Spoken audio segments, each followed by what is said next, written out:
হাসনাবাদ। সেখানকারই এক গ্রাম উন্নয়নের ধাক্কায় সেখানে নদী বাঁধ ভেঙেছে।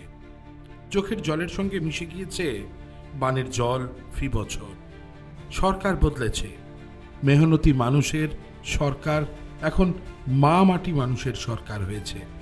কিন্তু মাটির মানুষের দুর্ভোগ কি কমেছে এতটুকু?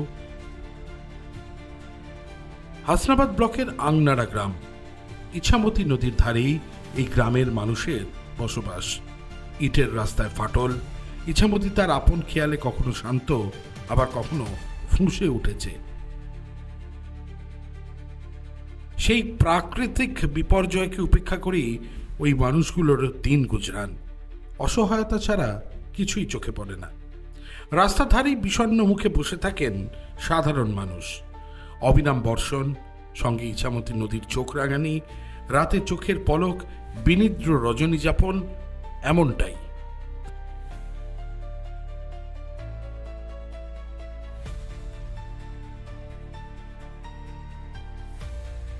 আমরা আজকে চলে এসেছি হাসনাবাদ ব্লকের অন্তর্গত হাসনাবাদ পঞ্চায়েত, সেখানে আংনাড়া গ্রাম, যে গ্রামের অবিরাম বর্ষণের ফলে বাঁধের পরিস্থিতি কী সেগুলোই আজকে আপনাদের সামনে তুলে ধরবো। আমরা এই গ্রামের মধ্যেই প্রবেশ করব এবং দেখব তাদের পরিস্থিতি এখন কোন জায়গায় দাঁড়িয়ে আছে, সাধারণ মানুষের দুর্ভোগের চিত্র কী, সেগুলোই আজকে কন্টেন্ট হিসাবে তুলে ধরবো ডেমোক্রেটিক ইন্ডিয়ান্সের পর্দায়। চলুন দেখে নেওয়া যাক যে এই আংনাড়া গ্রাম কেমন আছে প্রবল বর্ষণের পরে। চলুন একবার দেখে নিন। আপনাদের বাঁধের এই যে বাজে অবস্থা, কি পরিস্থিতির মধ্যে আছেন এখন? এখন তো আজকে এরকমভাবে অনেকবার জানানো হয়েছে, কিছু কিছু ওই করছে আর বলছে যে হবে, এই সামনেবারই হবে, সামনেবার হবে, কয়েকবার ধরে বলছে, বলার পর তো এখন একটু হয়নি। হয়েছে কি কোনো কিছু? এই এবারে এই রাস্তাটা এইটুকু হলো, ওইখানে ভেঙে দিয়েছিল সেইটুকু হলো। সেটা তো ইটে এমনি পাকা রাস্তা হচ্ছে না। পাকাটা বললো যে এটা কংক্রিট বাঁধ হবে, এবার কি বললো এখনো কিন্তু আসেনি। কিন্তু বহু বছর ধরে শোনা যাচ্ছে কংক্রিট তো হয়নি, হচ্ছে না। কি ধরনের পরিস্থিতি? জলের জন্য এখানে ধরুন 1 বছর, এই 2 বছর, 1.5 বছর মতো হয়ে গেছে পাইপ লাইন এসছে, কিন্তু সেটার কাছে কোনো রকমের জল নেই।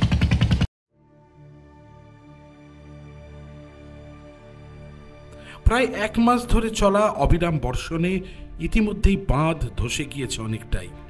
নদীর ঝোড়ো হাওয়া যখন সবকিছুকে তছনছ করে দিচ্ছে, ঠিক তখনই তাদের আশ্রয় হয় গ্রামের অদূরে কোনো ছোট প্রাইমারি স্কুল।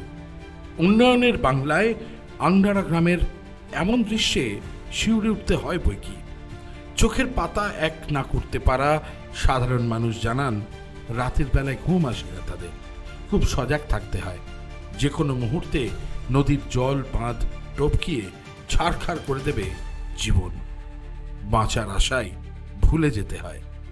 তাহলে প্রশাসন?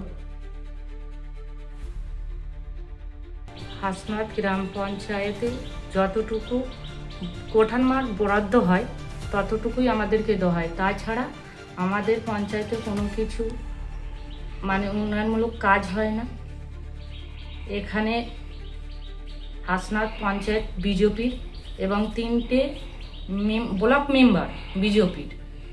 এখান থেকে কোনো কিছু কাজের কথা বললে হচ্ছে হবে এই বলে থামিয়ে রেখেছে। উন্নয়নমূলক কাজ ব্লক থেকে আমাদের দিতে চাইছে না। কেন দিতে চাইছে না? যেহেতু হাসনাবাদ পঞ্চায়েত বিজেপির, তাই? হ্যাঁ, মানে সেই জন্য কি আপনারা উন্নয়ন করতে পারছেন না? না, এখানে কোনো কিছুই করতে পারছি না। যেহেতু হাসনাবাদ পঞ্চায়েত একটাই বিজেপির, সেখানে কোনো কিছু আমাদের কথা কোনো গ্যারান্টি করছে না। আচ্ছা, তো এই যে সাধারণ মানুষ, তারা হচ্ছে দীর্ঘদিন ধরে এই সমস্যা ভোগ করছে, ইয়াস আমফানের সমস্যা ভোগ করেছে, রেমালের সমস্যা ভোগ করেছে, তাদের বাড়ির স্থান পরিবর্তন হয়ে গেছে, রাস্তাঘাট চলার মতন নেই, ইটের রাস্তা, মানুষ পিছল খেয়ে পড়ে যায়, নদী ভাঙছে। আপনারা কি এ নিয়ে কোনো প্রোটেস্ট বা গড়ে তুলেছেন কখনো কোনো সময়? আমরা এই নিয়ে বিডিও অফিসে আমরা বারবারই জানাচ্ছি যে এখানকার আমাদের নদী ব্যবহারের অবস্থা খারাপ, এবং রাস্তাঘাট সমস্ত কিছুই জানানো হচ্ছে ব্লক মেম্বারকে থেকে। সেগুলো থেকে বলছে হচ্ছে হবে, স্কিম নিচ্ছে, কিন্তু কোনো কাজের কোনো উদ্দেশ্য নেই। বিডিও অফিসে কি পয়সা অ্যালট করছেন আপনাদেরকে? আমাদের ওই যতটুকু বরাদ্দ ততটুকু, তাছাড়া না। আর ব্লক মেম্বারদের টোটালি কোনো পাত্তাই দিচ্ছে না।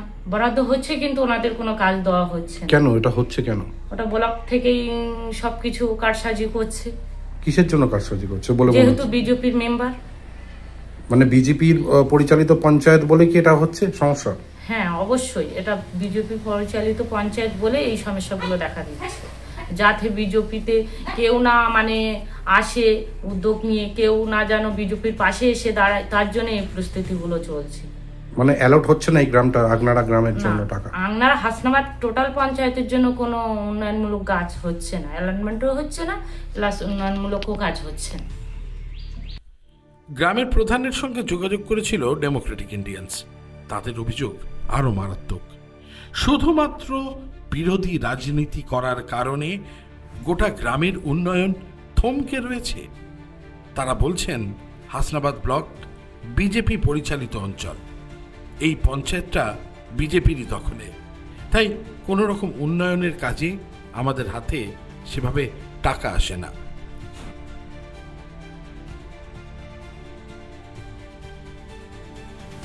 কিভাবে চলছে জীবন? এক রত্তি শিশু থেকে শুরু করে বৃদ্ধারা অকপটে জানাচ্ছেন, আমরা আপাতত কিছুই পাইনি। আমাদের দুটো ঘর নদীতে চলে গেছে, আরেকটা ঘর আপাতত ছিল, তার উপর দিয়ে বাঁধ চলে গেছে। এইটা আবার নতুন করে করা থাকার জন্য। কোনো রকম সরকারি সাহায্য টাকা? না, আমরা কিচ্ছু পাইনি। কিচ্ছু পাননি? না, না। ক্ষতিটা আমারই বেশি হয়ে গেছে, কিন্তু কিছু করার নেই। এখান থেকে ভাঙছে। আমার তো একটা ঘর আগে একটা ঘর ছিল, তারপরে ঘরটা বাঁধা হয়েছে, সে ঘরটাও চলে গেল। এখানে যা ঘর গেছে, ওই যে পায়খানা আছে, পায়খানা ধারে থেকে আর এই পর্যন্ত আছে, তার তো একটা ফুটফুটি নেই। বর্ষাতে ক্ষতি, ধরুন জল যদি বলে তাহলে কি থাকে না থাকে সে তো আপনারা জানেন। সে আর কত বলবো, কটার নাম করবো বলো। এখন কতটা আতঙ্কে থাকেন কি? এখন আতঙ্কে থাকবে না।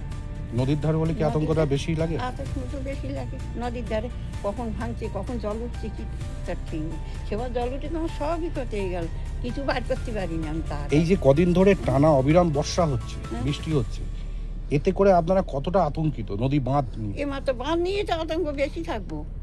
রাতিতে ঘুমোল মনে হয় যেন কি হচ্ছে তার ঠিক নেই। মানে ঘুমটাও আসে না? ভেঙে যেত তার ওই শুধু এই মাটিটা আবার দেশে বললে তাই। উত্তর 24 পরগনা থেকে অর্ণব ব্রহ্ম রিপোর্ট, ডেমোক্রেটিক ইন্ডিয়ান্স।